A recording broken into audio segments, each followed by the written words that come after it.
Hello everyone, ഇന്ന് നമ്മൾ PSC പരീക്ഷയുടെ OMR ആൻസർ ഷീറ്റ് എങ്ങനെ ഫില്ല് ചെയ്യാം എന്നാണ് ഈ വീഡിയോയിൽ നോക്കാനായിട്ട് പോകുന്നത്. ഇത് ആദ്യമായിട്ട് PSC എക്സാം എഴുതാൻ പോകുന്നവർക്ക് വേണ്ടിയിട്ടുള്ള ഒരു വീഡിയോയാണ്. OMR ഷീറ്റ് എങ്ങനെ ഫില്ല് ചെയ്യണം എന്നറിയാത്തവർക്ക് ഈ വീഡിയോ കാണാവുന്നതാണ്. നിങ്ങളിപ്പം ഈ സ്ക്രീനിൽ കാണുന്നതാണ് PSC പരീക്ഷയുടെ OMR ആൻസർ ഷീറ്റ് എന്ന് പറയുന്നത്.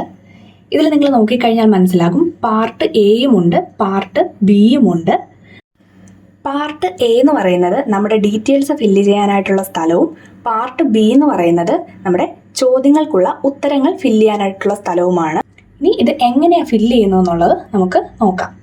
ഈ OMR ആൻസർ ഷീറ്റ് നിങ്ങളുടെ കയ്യിൽ കിട്ടുമ്പോൾ നിങ്ങൾ ആദ്യം ഉറപ്പുവരുത്തേണ്ടത് നിങ്ങൾ ഇരിക്കുന്ന ടേബിളിൽ നിങ്ങളുടെ രജിസ്റ്റർ നമ്പറിൻ്റെ കൂടെ എഴുതിയിരിക്കുന്ന ക്വസ്റ്റ്യൻ പേപ്പറിൻ്റെ കോഡും നിങ്ങളുടെ OMR ഷീറ്റിലെ ക്വസ്റ്റ്യൻ പേപ്പറിൻ്റെ കോഡും ഒന്നാണോ എന്ന് ഉറപ്പുവരുത്തുക എന്നുള്ളതാണ്. നിങ്ങൾ ഈ സ്ക്രീനിൽ കാണുന്ന OMR ഷീറ്റിലെ ക്വസ്റ്റ്യൻ പേപ്പർ കോഡ് എന്ന് പറയുന്നത് A കോഡാണ്.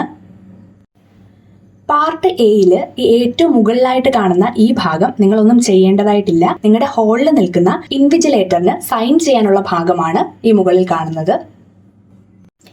ഇതിലെ ഏറ്റവും പ്രധാനപ്പെട്ട ഭാഗം എന്ന് പറയുന്നത് നിങ്ങളുടെ രജിസ്റ്റർ നമ്പർ ഫില്ല് ചെയ്യാനായിട്ടുള്ള ഭാഗമാണ്.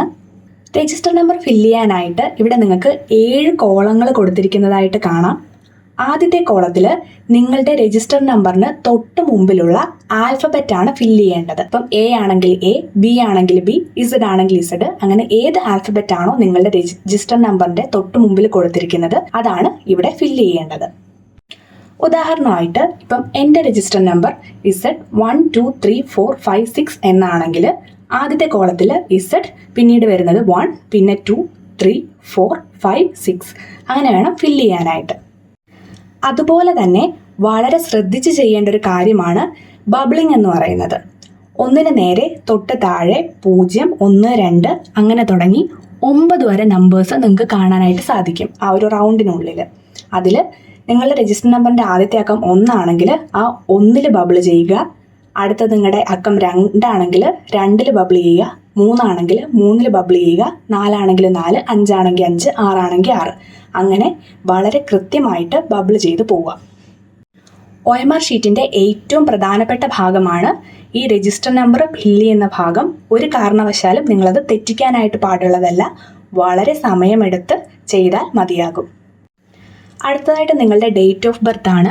ഡേ, മന്ത്, ഇയർ എന്നുള്ള ക്രമത്തിൽ ഫില്ല് ചെയ്യുക. അതിൻ്റെ തൊട്ട് താഴെയായിട്ട് നിങ്ങൾ ഏത് എക്സാം ആണോ അറ്റൻഡ് ചെയ്യാൻ വന്നിരിക്കുന്നത് ആ എക്സാമിൻ്റെ പേരെഴുതാനുള്ളതാണ്. അത് നിങ്ങളുടെ ഹോൾ ടിക്കറ്റിൻ്റെ അകത്ത് നിങ്ങൾക്ക് അവൈലബിൾ ആണ്. അത് നോക്കി അതുപോലെ തന്നെ എഴുതിയാൽ മതി.